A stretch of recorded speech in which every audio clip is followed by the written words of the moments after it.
Mob Museum is filled with all kinds of fun facts of different mobsters, anywhere from like Whitey Bulger to Pablo Escobar, Al Chapo, Al Capone.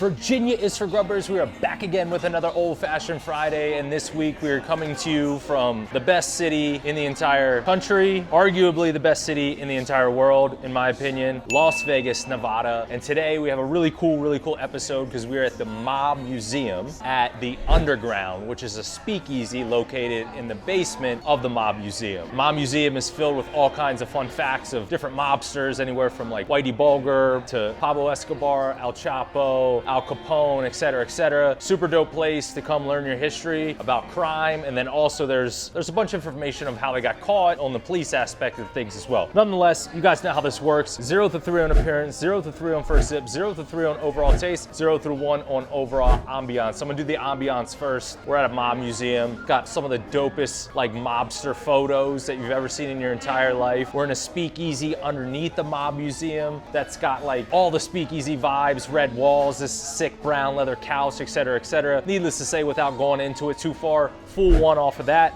then we'll jump into this appearance. Now, decent sized glass, no single cube, no clarified ice.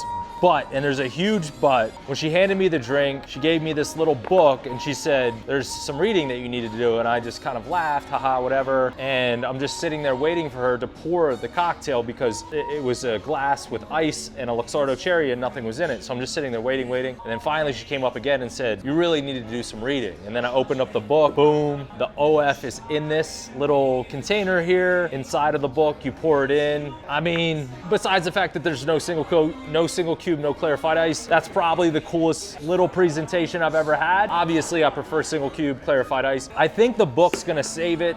Without this book, I'm thinking it would probably go like around maybe 2 flat. With the book, I think it's fair to go 2.5. Here we go, first sip. They're using Jim Beam Black confused with vanilla bean. Root beer bitters, price point of $14. Here we go, first sip.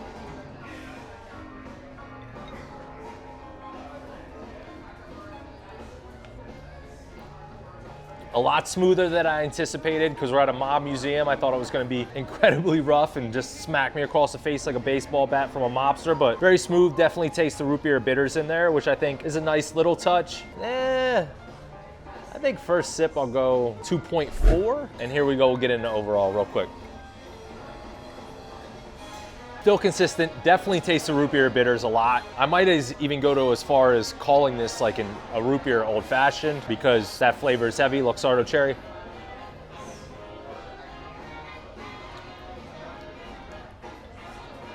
Fairly consistent. I wish it was just a tad bit sweeter, but it's very, very good with the root beer flavor. Obviously, without the single cube, not clarified ice, you can see the ice cubes are already kind of like dwindling a little bit there, but